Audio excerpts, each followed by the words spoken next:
الهدف الأول جاء بأقدام زكريا وزان في الدقيقة 28 بعد خطأ دفاعي من الجهة اليسرى للمنتخب الوطني، ترجمها لاعب المنتخب المغربي برأسية سكنت شباك الحارس حماش. الهدف الثاني أيضا كان بعد خطأ دفاعي آخر في التمركز. الهدف الثاني، هذا الهدف الأول. الهدف الثاني أيضا خطأ في التمركز، يعني وجد اللاعب ناير نفسه وجها لوجه مع الحارس، وضعها في الشباك قبل أن يضيف آدم شاكير ثالث الأهداف في الدقيقة 85 ويرسم تأهل المغرب لنصف النهائي. مصطفى مزة هزيمة بثلاثية نظيفة قاسية ومنطقية نقولها بكل صراحة. اليوم اتضحت عديد الأمور التي وجب تصليحها خاصة على مستوى هذه الفئة.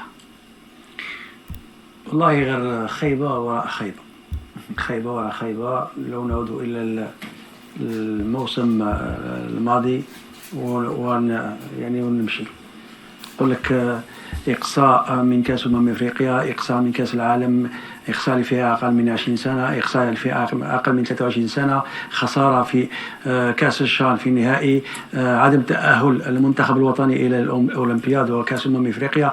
يعني تشوف تعثرات متتالية في كل الفئات وفي كل الأصناف.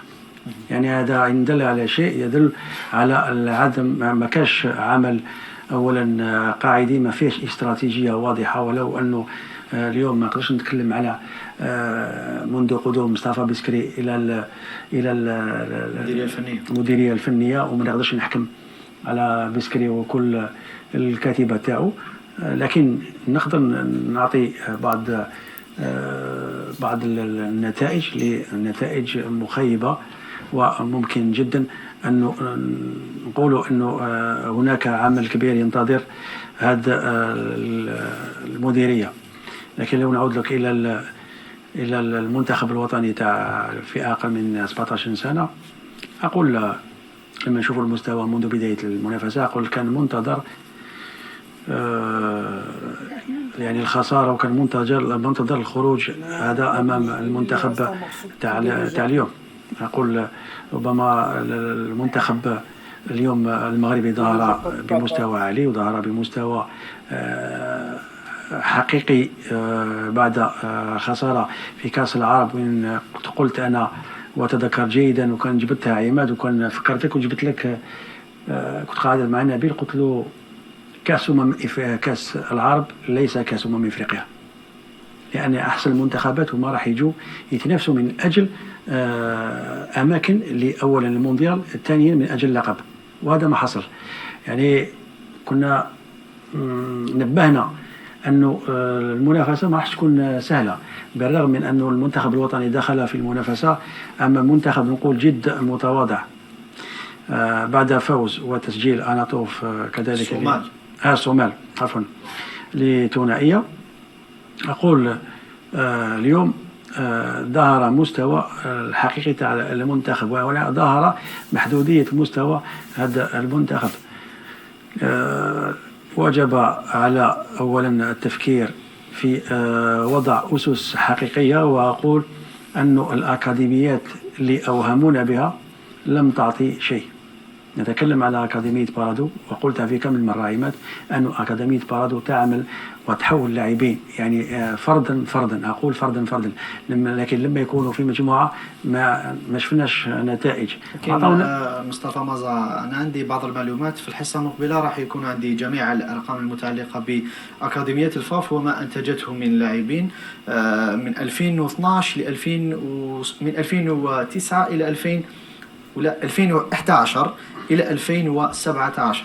بعد 2017 يعني بعد مجيء زوتشي إلى الاتحادية الجزائرية لكرة القدم من 2017 إلى 2019 كان هناك تراجع على مستوى أكاديمية الفاف. يعني أكاديمية الفاف أنتجت بعض اللاعبين في السابق. القائمة والأرقام سأعطيك إياها. أنت ممكن تتكلم على أكاديمية الفاف الأول اللي كان يشرف عليها ابتداء حكيم بدان، نتذكر جيدا، مع كذلك اللي راه في كندا اسمه لما أتذكر الاسم نتاعو يسمح لي على كل حال. صحيح أنه عملوا عمل قاعدي وبفضل بارك الله فيك في إبرير عثمان إبرير. نتذكر جيدا أن تلك الأكاديمية مكنت أن المنتخب الوطني يوصل لأول أو لثاني مرة إلى الأولمبياد. هذه في وقت حداج، في وقت حداج لا في وقت روراوة، لا في وقت حداج، في وقت حداج. نعم. بارك الله فيك فارد.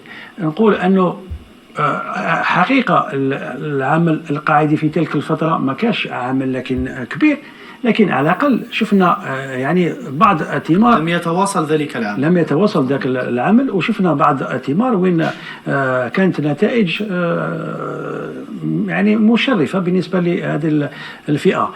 لكن نتكلم على الأكاديميات ولا نستطيع الفوز على كونغو، لا نستطيع الفوز على منتخبات اللي راهي تقريبا في نفس المستوى تاعنا. أقول أنه هناك خيبة كبيرة على كل المستويات، على الاستراتيجية الموضوعة من أجل التكوين. أنا أقول ربما الأخطاء الكبيرة والاستراتيجية في المجال التكويني هي أولا تكوين على المستوى الفاف، وهي خطأ كبير، لأنه لو نعمل استراتيجية ونكون في الأكاديمية الفاف هذا خطأ، لأنه من المفروض أن الفرق والنوادي هي اللي تكون اللاعبين، هي اللي تمد اللاعبين للمنتخبات الوطنية. لكن أقول لما نتكلم لك على التكوين على مستوى النوادي، أقول النوادي أولا مفلسة من كل النواحي. أكيد مصطفى مازن، سنتحدث كثيرا عن التكوين لدى الأندية. نروح لفريد معطاوي، ما الذي يمكن قوله اليوم بعد هذه الهزيمة وبعد الإقصاء من الوصول إلى مونديال الناشئين؟ أولا يجب أن أقول أنا كنت دائما أقول هذا الشعار وأعيده اليوم. أنا أولا كنت دائما أقول عندما انطلقت الدورة عدم تحليل بإرادة الفعل. بإرادة الفعل. عندما انطلقت الدورة وكنا في خضم المنافسة كنت دائما أقول علينا أن نكون إيجابيين وأن نفتح النار على هذا المنتخب لأنه في خضم المنافسة. اليوم وقد خرجنا منذ ساعة. أنا أقول أولا مثل ما قلت وتذكرت عماد، لا يجب أن نحلل بردة الفعل. لا يجب عندما أقصينا اليوم وكنا ننتظر هذا الإقصاء، لم نرد البوح به حتى لا نؤثر على معنويات هؤلاء الشبان أبناؤنا، لم نريد البوح بهذا المنطق، لكن لا يجب أيضا أن نحلل بردة الفعل. تأكد اليوم يا عماد، تأكد بأننا لم يقتلنا أحد. نحن من أهدرنا دماء حقوقنا على مذبح الكسل، ليس لأننا انهزمنا أمام المغرب أو السنغال أو تعادلنا مع الكونغو نقول بأن الذي ذبحنا هو هذا السنغالي، أبدا.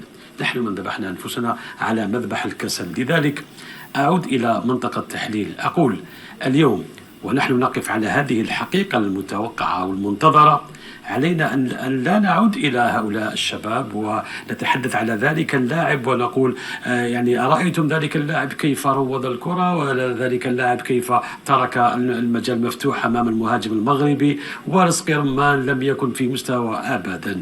هذا تحليل خاطئ. دعوكم من هؤلاء الشباب ودعوكم من هذا الناخب. يجب أن نحلل في العمق. عندما أقصينا ونحن نحتضن هذه الدورة، علينا أن نلتفت إلى النوادي ونقول لهذه النوادي كل الفشل وكل الخسارة تتحملها النوادي الجزائرية، لم تكون. النوادي الجزائرية غير مكونة. وعندما كنا نتحدث على بارادو، أي نعم، بارادو أحسن نادي جزائري في التكوين. هذا لا يعني بأن بارادو يكون بالصيغة المثلى حتى نتنافس مع الأفارقة.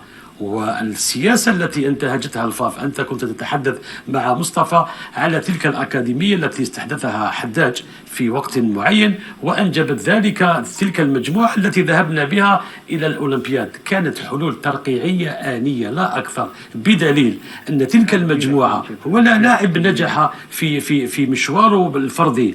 ابحث عن فرحات، أين هو اليوم؟ هو في تركيا. ابحث عن بلغيث، ابحث. هؤلاء اللاعبين الذين أنتجناهم في ذلك الظرف ووسط تلك الظروف، كانت ظروف ترقيعية. الفاف في ذلك الوقت قالت لك بأن ما دامت النوادي لا تشتغل ولا تكون، لماذا لا نقوم نحن بهذه المهمة؟ وأخذوا المهمة وكونوا ما كونوا وتأهلنا ظرفيا إلى الأولمبياد، ثم عدنا إلى الخيبات والانكسارات والانتكاسات والإقصاءات والهزائم والخروج المبكر من كل الدورات. لذلك حتى هذا الحل الترقيعي يجب أن نغض الطرف عنه وأن نبحث عن حلول هي في الأصل مبدأ التكوين. هذا لو جاء أحدهم، يعني أحد المكونين، أحد تلك الحلول الترقيعية اليوم إلى البلاطو، تحدث معك